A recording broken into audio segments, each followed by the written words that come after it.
வார வாரம் ஏராளமான படங்கள் ரிலீஸ் ஆகிட்டே தான் இருக்குது. ஆனால் அதில் ஒரு சில படங்கள் மட்டும்தான் தமிழ் சினிமாவுக்கே திருப்பு முனையாக அமைஞ்சிருக்கு. எத்தனையோ பூக்கள் பூத்தாலும் 12 வருஷத்துக்கு ஒரு முறை பூக்கிற குறிஞ்சி பூக்கு தனி மவுஸ் இருக்கு இல்லையா? அது மாதிரி தான் தமிழ் சினிமாவுக்கே பெஞ்ச் மார்க்காக அமைஞ்ச படங்களை பற்றி பேச போகிறோம். சேது 1999 வருஷம் ரிலீஸ் ஆச்சு. இயக்குனர் பாலாவோட முதல் படம். விக்ரமுக்கு திருப்பு முனையாக அமைஞ்ச படம். ஒட்டுமொத்த தமிழ் சினிமாவோட போக்கையே மாற்றின இந்த படத்தோட கதையல்ல, இந்த படம் உருவான கதையைத்தான் நம்ம இப்போ பார்க்க போகிறோம்.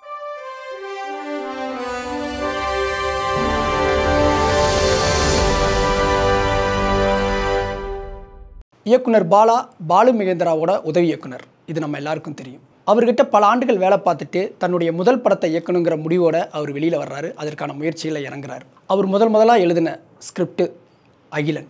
அதுதான் பின்னாடி சேதுவாக மாறிச்சு. அவர் ஏன் அகிலன் அப்படின்னு அந்த படத்துக்கு பேர் வச்சார் அப்படின்னா, பாலு மகேந்திராவோட மனைவி அகிலா அம்மாவை அவர் தன்னுடைய சொந்த தாயாகவே பாவிச்சார். அந்தளவுக்கு அந்த அம்மா மேலே பாசம் வச்சுருந்தார். அதனோட தாக்கத்தினால தான் அவர் தன்னுடைய முதல் படம் அகிலன் அப்படிங்கிற பேரோட வரணும்னு ஆசைப்பட்டிருக்காரு. அந்த படத்தில் அப்போ ஹீரோவாக கமிட் ஆனவர் விக்னேஷ். உங்களுக்கு நடிகர் விக்னேஷை தெரியும்னு நினைக்கிறேன். அதே இளையராஜா மியூசிக், சிவகுமார் இவங்கெல்லாம் நடிக்கிறதா முடிவாச்சு.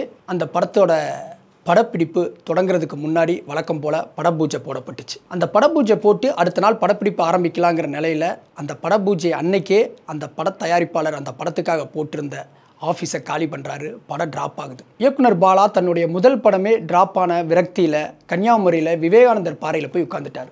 பல நாட்கள் அமைதியாக யாருடைய தொடர்பும் இல்லாமல் அங்கேயே இருந்திருக்காரு. சில நாட்களுக்கு பிறகு அவர் மனசில் என்ன நினச்சாருன்னு தெரியல, ஒரு தீர்க்கமான முடிவோட திரும்பவும் சென்னை நோக்கி வர்றாரு. இந்த முறை மறுபடியும் தன்னுடைய முதல் படத்தை எடுக்கணும் இயக்கணுங்கிற முயற்சியோட அவர் தயாரிப்பாளர்களை தேடி போகிறாரு. ஆனால் முதல் படமே பூஜை போட்ட அன்னைக்கே ட்ராப் ஆனதை ஒரு சென்டிமெண்ட்டாக பார்க்குற இந்த தமிழ் சினிமா உலகத்தில் அவருக்கான கதவுகள் திறக்கப்படவே இல்லை. அவருக்கு மறுபடியும் ஒரு வாய்ப்பு கிடைக்கவே இல்லை. தொடர்ந்து முயற்சி பண்ணி கிட்டத்தட்ட அவர் சோர்ந்து போயிட்டாருன்னே சொல்லலாம். ஆனால் அதே நேரத்தில் இந்த படத்தின் கதையின் மேலே இருக்கிற நம்பிக்கையில் நடிகர் சிவகுமார் அவர்கிட்ட தொடர்ந்து பேசிகிட்டே இருக்காரு. நீ தளர்ந்து போயிடாத, கண்டிப்பாக உனக்கு படம் கிடைக்கும், நானும் உன்னை எனக்கு தெரிஞ்ச தயாரிப்பாளர்கிட்ட ரெஃபர் பண்ணுறேன் அப்படின்னு சொல்லிட்டு இருந்தார். இன்னொரு பக்கம் இளையராஜாவும் பாலாவை பார்க்கும்போதெல்லாம் உனக்கு இன்னொரு வாய்ப்பு கிடைக்கும், இந்த படம் நல்ல படம், கண்டிப்பாக பண்ணலாம் அப்படின்னு நம்பிக்கை கொடுத்துட்டே இருந்தார். தன்னுடைய முதல் பட வாய்ப்பை தேடி பாலா அலைஞ்சிட்டே இருந்தார். ஆனால் அவருக்கு வாய்ப்புகள் கிடைக்கல. அதனால் அவர் கொஞ்சம் சோர்ந்து போய் தான் இருந்தார். அவரை பார்க்குறதுக்கே அவருடைய குடும்பத்தினர் ரொம்ப கஷ்டப்பட்டாங்க. அவருடைய இந்த மனநிலையை பார்த்து அவரை தேற்றுவதற்கு முயற்சி பண்ணாங்க. ஏன்னா அது அவங்களால முடியல. ஒரு கட்டத்தில் பாலாவோட அப்பா அவனுக்கு ஏதாவது ஒரு வகையில் உதவி செய்ய முடியுமா அப்படின்னு யோசிச்சார். தனக்கு தெரிந்த நண்பர்கிட்ட எல்லாம் போய் தன்னுடைய மகன் பாலு மகேந்திரா கிட்ட உதவி இயக்குனராக வேலை பார்த்துருக்கான், தன்னுடைய முதல் படத்தை இயக்கணுங்கிற ஆர்வத்தில் இருக்கான், நீங்கள் ஏதாவது உதவி செய்ய முடியுமா அப்படின்னு கேட்க ஆரம்பித்தார். குறிப்பாக வசதியான தன்னுடைய நண்பர்களை தேடி இந்த படத்தை நீங்களே தயாரிக்க முடியுமா அப்படியெல்லாம் கேட்டார். அவருடைய முயற்சி வீண் போகலை. அவருடைய நண்பர் திரு கந்தசாமி அப்படிங்கிறவர் பாலாவோட படத்தை எடுக்கிறதுக்கு முன் வந்தார். அதுக்கு காரணம் என்னென்னா, அவருக்கு இவர் என்ன கதை வச்சிருக்கிறாரு, பாலா திறமைசாலியாக அதெல்லாம் அவருக்கு எதுவும் தெரியாது. அவருக்கு பாலு மகேந்திராவை பிடிச்சிருந்ததுனால பாலு மகேந்திரா கிட்ட தன்னுடைய நண்பனோட பையன் உதவி இயக்குனராக வேலை பார்த்துருக்கான். அதை நம்பியே அவர் அவருக்கு படம் பண்ணுறதுக்கு அவர் முன் வந்தார். இத்தனைக்கும் கந்தசாமிக்கு சினிமா பற்றின எந்த முன் அனுபவமே கிடையாது. வெறுமனே பாலாவை மட்டுமே நம்பி அவர் அந்த படத்தை எடுக்கிறதுக்கு முன் வந்தார். மறுபடியும் அந்த படத்தை ஆரம்பிக்கிறாரு. ஆனால் இந்த முறை அந்த படத்தோட தலைப்பு மாறுது. அகிலனுக்கு பதிலாக சேது அப்படின்னு அவர் டைட்டில் வைக்கிறார். ஒருவேளை பூஜை போட்ட அன்னைக்கே ட்ராப் ஆன படம் அகிலன் அப்படின்னு இண்டஸ்ட்ரி முழுக்க பரவி இருந்ததுனால அவர் அந்த டைட்டிலை மாற்றிட்டாரோ என்னமோ தெரியல. இந்த முறை விக்னேஷுக்கு பதிலாக விக்ரம் அந்த படத்துக்குள்ளே வர்றாரு. இந்த படத்தில் கமிட்டான விக்ரம் ஒரு பிரேக்குக்காக காத்துட்டு இருந்தார். ஏன்னா இதுக்கு முன்னாடி அவர் நடித்த படங்கள் எதுவுமே சரியாக போகலை. திறமையான நடிகர் தான், அவருக்கு சரியான வாய்ப்புகள் கிடைக்காம இருந்தது. சேது படத்தோட வாய்ப்பை சரியாக பயன்படுத்திக்கணும்னு அவர் நினச்சார். ஏன்னா அந்த படத்தில் ஒரு மனநலம் பாதிக்கப்பட்டவனை நடிக்க போகிறோம், தன்னுடைய உருவத்தை மாற்ற போகிறோம், மொட்டையடிக்க போகிறோம். இது எல்லாமே ஒரு நடிகனுக்கு கிடைக்கிற மிகப்பெரிய தீனி தானே. படத்தின் மூலமாக தன்னை நிரூபிக்க முடியும்னு விக்ரம் ரொம்பவே ஆர்வமாக இருந்தார். சேது படத்தோட ஷூட்டிங் ஆரம்பிக்குது. இந்த படத்தோட தயாரிப்பாளர் மிகப்பெரிய தயாரிப்பாளரும் சினிமா அனுபவமும் இல்லாதவர். அவர்கிட்ட இருந்ததே ஒரு குறைவான பணத்தை தான் இந்த படத்தில் அவர் முதலீடு பண்ணியிருந்தார். அதனால சின்ன பட்ஜெட்டில் செலவுகளை குறைச்சி தான் இந்த படத்தை எடுக்க வேண்டிய நிர்பந்தம் பாலாக்கு இருந்துச்சு. அந்த படத்தில் நடிக்கிற நடிகர்கள், துணை நடிகர்கள் இது எல்லாத்தையுமே அவர் தேடி தேடி பிடிச்சி சம்பளம் குறைவாக பேசி எல்லாத்தையும் அழைச்சிட்டு அவர் அவுட்டோர் ஷூட்டிங்கு போகிறாரு. அதுலேயும் குறிப்பாக அந்த பாண்டி படம் காட்சிகளில் மனநலம் பாதிக்கப்பட்டவங்களா நிறைய துணை நடிகர்கள் தேவைப்பட்டாங்க, ஜூனியர் ஆர்டிஸ்ட் தேவைப்பட்டாங்க. அவ்வளோ பேரை இந்த படத்தில் நடிக்க வைக்கணும், அவ்வளோ பேர்த்துக்கு சம்பளம் கொடுக்கணும்னா இந்த மாதிரி ஒரு சின்ன பட்ஜெட் படத்தில் அவங்களுக்கு பெரிய டாஸ்காக இருந்துச்சு. அதனால் என்ன பண்ணாங்க அப்படின்னா, ஊர்களில் சுற்றி அங்கே பிச்சைக்காரராக இருக்கிறவங்கள, உண்மையாலுமே மனநலம் பாதிக்கப்பட்டவங்கள, அவங்கள எல்லாத்தையும் திரட்டிட்டு போய் அந்த படத்தில் நடிக்க வச்சாங்க. அப்படி நடிக்க வைக்கும்போது அந்த கதைப்படி அந்த படத்தில் மனநோய் மருத்துவமனையில் இருக்கிறவங்க எல்லாருமே மொட்டை அடிச்சிருக்கணும் அப்படிங்கிறதா. நிஜத்துலேயும் அப்படி தான் இருக்கும். அவங்கள பெரும்பாலும் வந்து அவங்கள வந்து மொட்டை அடிச்சிருவாங்க. விக்ரமும் அந்த படத்தில் மொட்டை அடிச்சிருப்பார். ஸோ அதில் நடிக்கிற அந்த 50-100க்கும் மேற்பட்ட அந்த நடிகர்களுக்கு மொட்டை அடிக்கணும் அப்படிங்கிறது அது பெரிய வேலை இல்லையா? அப்போ என்ன பண்ணாங்கன்னா, அதுக்கு ஒரு ஆட்களை இது போட்டு அவருக்கு சம்பளம் கொடுக்கணும், அது ஒரு பெரிய செலவு அப்படிங்கிறதுனால பாலா வந்து ஒரு கத்தி எடுத்துகிட்டு அவர் தான் நடிக்கிற ஜூனியர் ஆர்டிஸ்ட்டுக்கு மொட்டை அடிக்க ஆரம்பிக்கிறார். இன்னொரு பக்கம் விக்ரமும் நடிகர்களுக்கு மொட்டை அடிக்க ஆரம்பிக்கிறார். இப்படி இந்த படம் ஒரு சின்ன பட்ஜெட் படம் அப்படிங்கிறதுனாலையும் இந்த படத்து மேலே இருக்கிற நம்பிக்கையினாலையும் இந்த கதை மேலே இருக்கிற நம்பிக்கையினாலும் பாலா மேலே இருக்கிற நம்பிக்கையினாலையும் பல காம்ப்ரமைஸ்களை பண்ணிக்கிட்டு விக்ரம் வந்து டவுன் டு எர்த் தான் இந்த படத்தில் வேலை பார்த்தார். பெரிய சம்பளம் கிடையாது. எந்த அளவுக்கு அப்படிங்கிறதுக்கு பெரிய உதாரணமே இதுதான். படத்தில் நடிக்கிற சக நடிகர்களுக்கு, அதுவும் ஜூனியர் ஆர்டிஸ்ட்டு, அதுவும் பிச்சைக்காரர், உண்மையானுமே பிச்சைக்காரர்களாக இருந்தவங்களை எல்லாம் அழைச்சிட்டு வந்து அவங்களுக்கு விக்ரமே மொட்டையடிச்சு விட்டார். அவங்களுக்கான மேக்கப்பை விக்ரமே போட்டு விடுறாரு. இப்படி ஒரு ஒட்டுமொத்த ஒரு குழுவாக சேர்ந்து தான் இந்த படத்தை வந்து அவங்க வந்து எடுத்து முடித்தாங்க. அதில் இந்த படம் வந்து நல்லா வந்துருச்சு.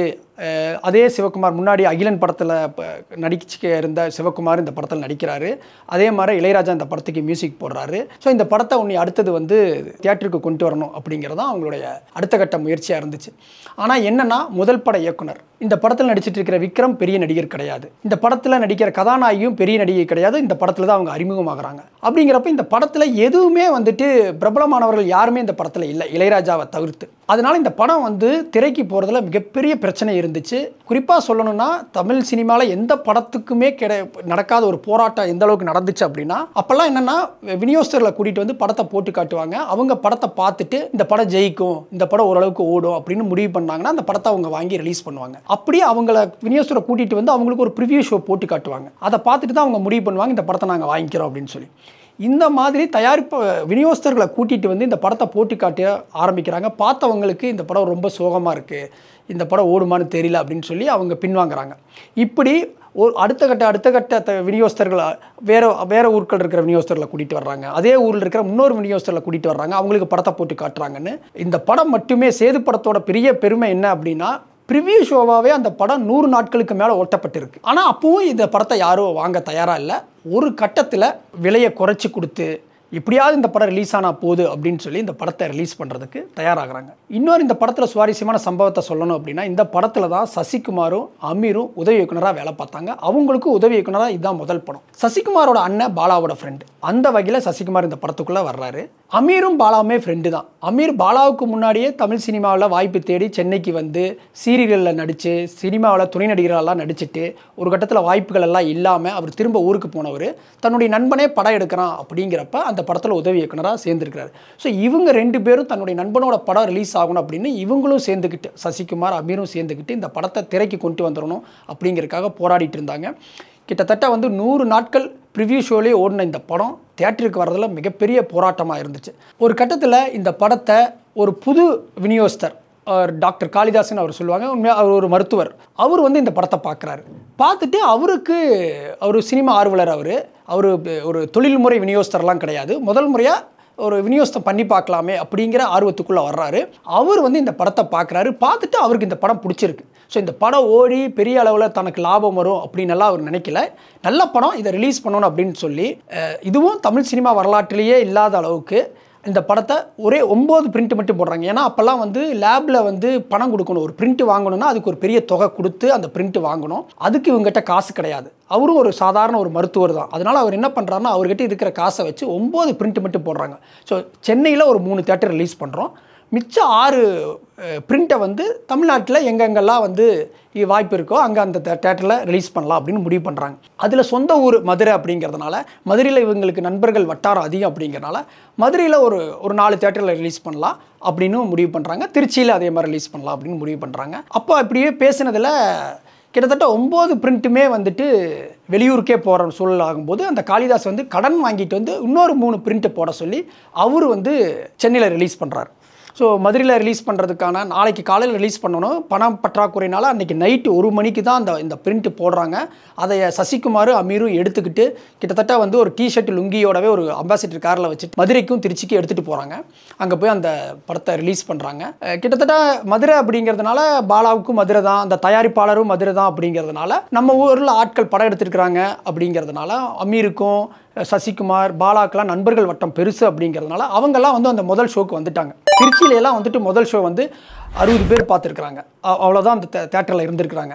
அப்படி தான் இந்த படம் வந்து தேட்டருக்கு வருது, படம் வந்து ஓடுது, நல்லா இருக்குது நல்லா இல்லைன்னு யாருமே சொல்லலை. ஏன்னா அது படத்தோட பாதிப்போட வெளியில் வர்றவங்க எல்லாருமே வந்துட்டு ஒரு மாதிரி எதுவுமே பேசாமல் அப்படியே போகிறாங்க. இதை பார்க்குறவங்கனால வந்து இது நல்லா இருக்குன்னு சொல்கிறாங்களா நல்லா இல்லையா ஏன் இப்படி அமைதியாக போகிறாங்க அப்படின்னு சொல்லி இவங்களால கணிக்கவே முடியல. இதுக்கு நடுவில் படம் ரிலீஸ் ஆகி கொஞ்ச நாளில் 2-3 நாளில் ஆனந்த விகடனில் இந்த படத்தை பற்றின விமர்சனம் வருது. படத்தை ஆகா ஓகுன்னு அவங்க எழுதுறாங்க. அடுத்த 2 நாளில் வந்து சன் டிவியில் விமர்சனம் பண்ணுறாங்க. அந்த சண்டே வழக்கமாக இப்போ ஒரு திரை விமர்சனம் வரும், விமர்சனம் பண்ணுறாங்க. இந்த ரெண்டும் தான் இந்த படத்தை பற்றின ஒரு ஒப்பீனியனை வந்து மாற்றுது. இது ஏதோ இந்த படத்தில் இருக்குது, இது ஒரு நல்ல படம் அப்படிங்கிற விஷயம் பரவ ஆரம்பித்து இந்த படம் வந்து திரும்ப மக்கள் கூட்டம் வர்றாங்க. வெறும் 9 பிரிண்டில் ஆரம்பித்த இந்த படத்தோட ரிலீஸ் வந்து தமிழ்நாடு முழுக்க வந்து பல பிரிண்ட்டுகள் போடப்பட்டு படம் வேகமாக ரிலீஸ் ஆகுது. மக்கள் எல்லாரும் பார்க்குறாங்க, அந்த படத்தை எல்லாரும் கொண்டாடுறாங்க. தமிழ் சினிமாவில் இப்படி ஒரு படம் இதுக்கு முன்னாடி இல்லை அப்படின்னு சொல்லி இன்றைக்கி வரைக்கும் அது ஒரு ட்ரெண்ட் செட்டு படமாகவே அமைஞ்சது தான் சேது. இந்த படம் மிகப்பெரிய வெற்றி அடையுது. அந்த ஆண்டுக்கான தேசிய விருது இந்த படத்துக்கு கிடைக்குது. வெறும் விருது மட்டும் இல்லை, இந்த படத்தோட வெற்றி பாலாவை தமிழ் சினிமாவோட தவிர்க்க முடியாத இயக்குனராக மாற்றுது. அது மட்டும் இல்லை, வாய்ப்புக்காக ஏங்கிட்டு இருந்த நடிகர் விக்ரம் அதுக்கு பிறகு சியான் விக்ரமாக தவிர்க்க முடியாத ஒரு நடிகராக தமிழ் சினிமாவில் கால் ஊன்றியிருக்கார். உங்களுக்கு பிடிச்ச பாலாவோட படத்தை கமெண்ட் பண்ணுங்கள். தமிழ் சினிமாவோட பெஞ்ச்மார்க் படங்களை பற்றி அடுத்தடுத்த வீடியோவில் நம்ம பார்க்கலாம்.